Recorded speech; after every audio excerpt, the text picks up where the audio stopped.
Hey everybody, my name is Bryce Young. I'm the president and founder of Warm Audio, and today we're going to talk about our new release of 1176 style compressors.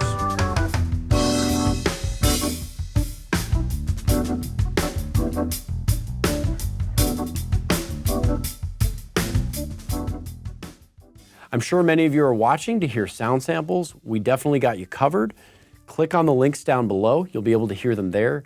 We performed a lot of different session work with these recently, and we're excited to share those sound samples with you.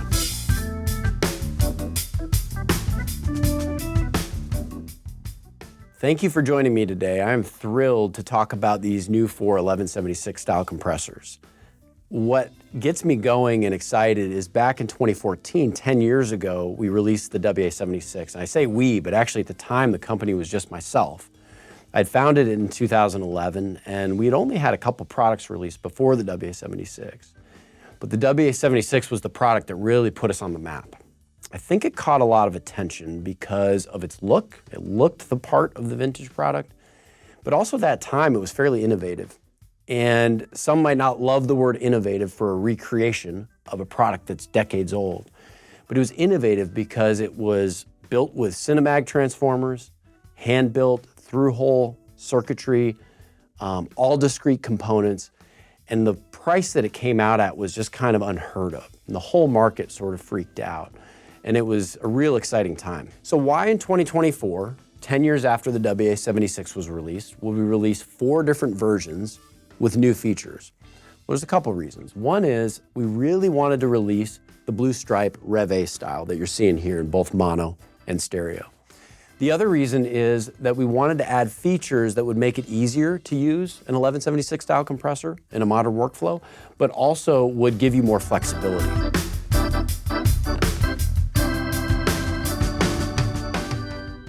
All right, so all of these products next to me are 1176 style compressors, and many of you that are familiar with 1176s already knew that. Some of you may be new to them. What is an 1176 style compressor? Well, it's a compressor that's going to control dynamics. They're very well known to be used in the studio. You can use them on stage as well.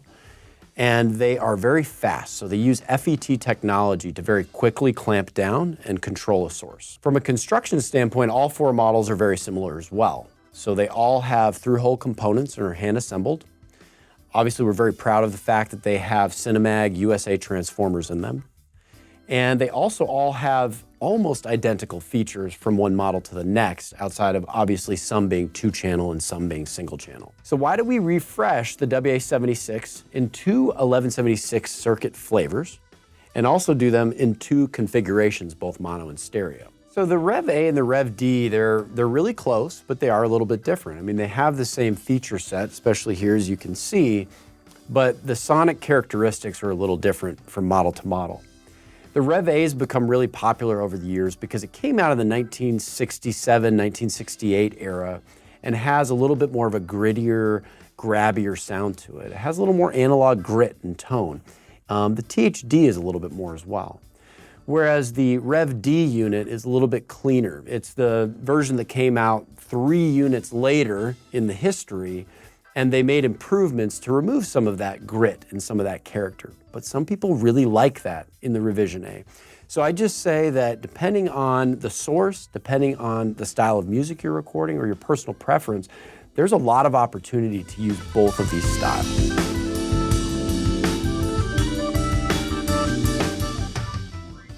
Yeah, so why we made stereo units, a lot of people, when they see a stereo 1176 style compressor, their mind immediately goes to, oh wait, that's an 1178. I've heard of that before. So long ago, there was a product called the 1178 that was a stereo 1176. What many don't know though is the circuit of the 1178 was very different from the Rev A and the Rev D that you have here. So we love the Rev A and the Rev D sound, so we wanted to maintain that in a stereo unit. So I want to make sure that our stereo units are not confused with 1178s. So having 2 units in one chassis, why would we do that? What was the need for that? We do have stereo linking functionality on the mono units now. You can connect 2 together with a cable. So that is one reason that you might want a stereo unit. You've got stereo linking built all in one box. It's awesome. But another reason is just rack space. People are constantly telling us, hey, how can I conserve rack space? And then a third thing would be that the price comes down just a hair when you buy 2-in-1 versus 2 single units.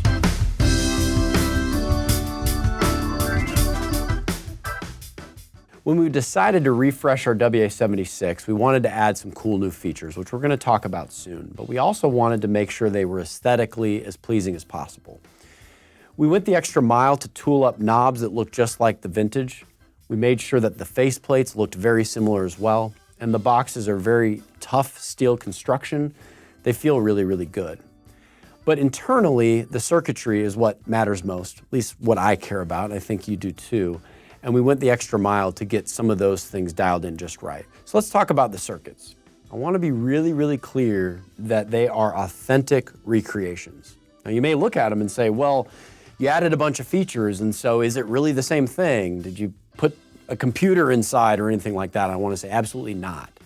These are authentic Rev A and Rev D 1176 style circuits, and all the added features are just extras. So you can turn those off and still get a full authentic experience, or you can add them to have a new and improved functionality and functional experience. For any of you that follow Warm Audio, you know that we're big fans of transformers. A lot of vintage circuits use transformers, and transformers sound awesome. They add a lot of weight, they can sometimes add character depending on the circuit, but they give this beefy vintage analog tone that everybody seems to be looking for in today's modern digital world. Anybody that knows me knows that I get excited when I talk about transformers. And as I mentioned earlier, they add a lot of character and weight to a circuit. That said though, transformers have the ability to hurt a circuit sound as well. I mean, they're put in a position within the circuit that adds tone. Well, if the tone isn't very good, they can hurt the tone. So we're very careful about what transformer companies we use in our products. The WA76 we released in 2014 used Cinemag transformers, and these refreshed WA76s also use Cinemag transformers.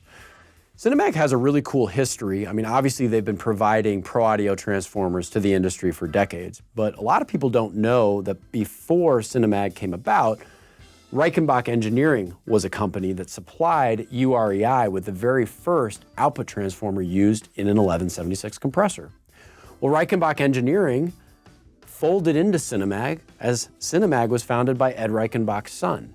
So there's this cool pedigree in history where we actually have the documentation for how that very first UREI transformer was made, and we are using that exact same spec in all of these new WA76 refreshes. Outside of the transformers, the rest of the circuits are extremely authentic and are fully hand-assembled.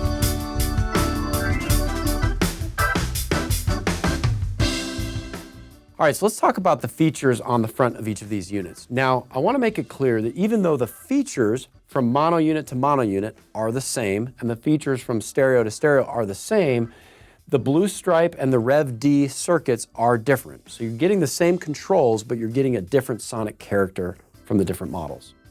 So I'm going to talk about this unit first. Up here on the left, you see a switch that we've added. That is not on the original vintage 1176s. That is an impedance input switch. So the originals have a 600 ohm input impedance, and we've allowed you to flip that to a 10K ohm. And why would we do that? So some interfaces have higher output impedances when you're running audio out of your DAW and back in, or through this product and back into the DAW, and being able to switch it to a 10K ohm input impedance will allow for a greater level on some interfaces. On the front left is also an added feature. This is not found on any vintage units that we're aware of, and it is a hard bypass. So there is a soft bypass that is on this circuit as well. I'll show you in a second. But having a true hard bypass is a great feature to have when trying to switch back and forth between hearing compressed and uncompressed material. So the next feature on the front panel is the input knob. Very self-explanatory. It controls how much signal comes into the compressor. But one thing some may not know that haven't used this style of compressor before is that it also controls the amount of compression. Because the threshold inside the unit is fixed, the more signal you allow into the unit, the harder the compression. The next feature on the front panel here actually isn't labeled. It's this little hole right here, which is a calibration screw for the meter. So when you put the meter into gain reduction mode, which is typically the mode that you'll use the compressor in, the meter should rest at 0 when no compression is occurring. Well, if over time that needle drifts a little bit to the left or to the right, you've got a calibration adjustment right there to get it sitting right back on 0. Next up is the output control, and that's the knob that determines how much signal will leave the compressor after compression has occurred. So next up are the attack and release knobs. They control the speed in which the attack and the release of the compressor occurs. The attack can go to as little as 20 microseconds all the way up to 800 microseconds. The release can go from 50 milliseconds all the way up to 1.1 seconds. The attack knob has a secondary function that's kind of cool. If you turn it all the way to the left, it clicks to an off position. It pulls the side chain or the compression part of the circuit out of the circuit, and you are now just using it as an amplifier of sorts. It won't work like a microphone preamp because it doesn't have quite that much gain, but it will work as a line amplifier to color your mixes or sources. Next on the faceplate is the ratio switch bank, and you've got a 4-to-1, 8-to-1, 12, and 20-to-1, and as you go up, the compression becomes more intense. Now, over the years, people have learned you can experiment with these, and you can actually press multiple switches in at the same time, which give you different ratios and different distortion effects. One that's very famous is the all buttons in mode, which gives you a very, very intense limiting and distorted sound, but people sometimes love that to mix that in with a drum bus, for example. One thing to note about the ratio selector is that as you go up in ratio, the threshold actually raises. And what that means is that if you're in the 4-to-1 mode and you switch to 20-to-1, you're probably wanting the compressor to compress harder or more aggressively, and it will. However, when you go to that mode, the threshold also increases, which is the place in which the compressor starts acting. So what you have to do is you actually have to turn up the input gain a little bit more when you go to higher ratios to achieve the same amount of compression. And here is the meter control. You've got gain reduction, +8, +4, and off. Gain reduction, what that is it means the meter will be showing you how many dB of gain is being reduced by the compressor. In +8 mode, that means is that when the needle is at 0, you are sending a +8 level output signal out of the output jack. +4, when the needle is at 0, means a +4 dB signal is exiting the output jack. And the off, down here at the bottom, simply turns off the unit. Next up here on the faceplate are some pretty cool features, and these are additions that were not on the vintage circuits that we added to our new refresh units. The first one is a wet-dry knob. And so what this is it's parallel compression. Any of you that are familiar with parallel compression, it mixes the compressed signal with the uncompressed. So when clicked all the way to the left, you have a fully compressed signal. The compressor is working as normal. But as you unclick it from its off position and start turning it up more and more, you start to mix in the original signal that has not yet been compressed. Places that this might sound really good is where the compressor is working really hard to control the dynamics of a source, and that source maybe sounds a little too compressed. So you want to mix in a little bit of that original uncompressed audio. Another scenario where this feature will work really, really well is if you're intentionally distorting something. So a lot of people like to use the all buttons in mode on some drums and compress the heck out of the drums, make them distort, but they don't want to have that be the only drums in the mix. So then they later have clean drums mixed in. You can do that, especially on a stereo unit, because drums are typically stereo. You can do that right here with one knob, rather than having to duplicate audio samples in Pro Tools or whatever DAW you use. Next feature on the unit here is a sidechain high-pass filter, and that is not made available on the vintage circuit. So this is something else that we added, and it's very, very usable. What it does is sometimes compressors can focus on the low frequency energy. So what that does is, let's say you're strumming a guitar and the bass of that guitar is causing the compressor to create what might sound like a pumping sound. It makes it sound less natural. Well, with a sidechain high-pass filter, you can allow the deep, low frequencies of the guitar to pass through the compression sidechain. They're still coming through the compressor. You're still hearing them. They're just not being compressed. And it makes the overall signal just sound more fluid.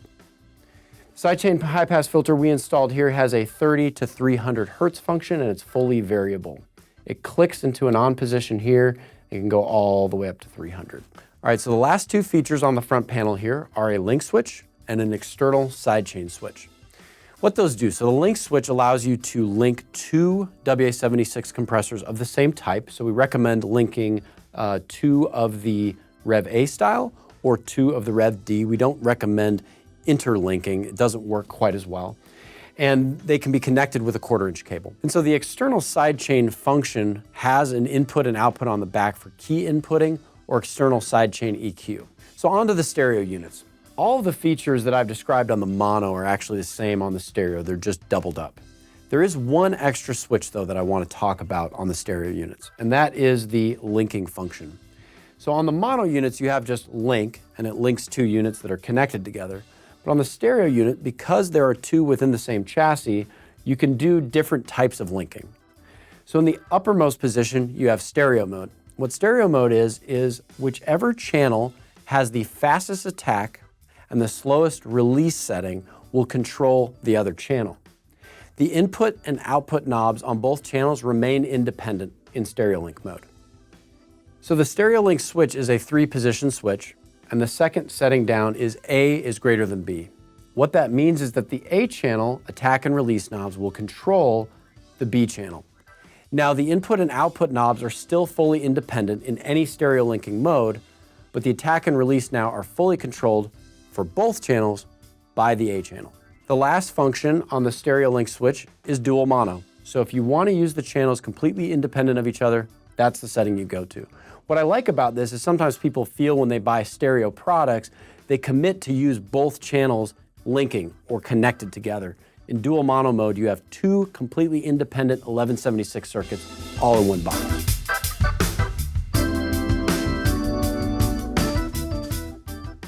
All right, so let's talk about the connections on the back side of the unit. So this is a mono unit. I'm gonna go through right to left. You've got your line input, so this is not a mic preamp. You can't connect a microphone directly to it. You also can't connect your bass or guitar directly to it if you have an electric. You do have to send a line level signal to this. So if you do not have a microphone preamp and you're gonna be doing some recording, we recommend to have one of those. You've got a TRS and an XLR input. You can use either or. You also have a TRS and an XLR output, so we just put both on there for convenience. This is when you get into the link function. So if you want to link this unit to another unit, it doesn't actually matter which connection you connect to. They're hardwired. So one could connect to 2 or one could connect to 1. As long as the two units have a 1/4-inch cable in between them, they will be linked. So here are the external sidechain connections, the in and out. So here is the AC inlet, which can accept anywhere from 100 AC volts all the way up to 240 AC volts and will adjust internally to provide the circuit the proper voltage it needs. So the connections on the backside of the stereo unit are very similar, except some of them are doubled because you've got two channels, obviously. So here we've got two sets of input connectors, TRS or XLR. Remember, it's either or. We have two sets of output connectors for channel A and B. And then we also have the AC inlet, which we mentioned earlier, can do all voltages. And that's a wrap. I really appreciate you taking the time to learn about our new WA76 models today. There is so much that can be done with these. I've played with them myself here in the studio. We've tried all kinds of different variations of features on different sources, and they are a lot of fun. If you have any more questions, please check us out at warmaudio.com, and thanks again.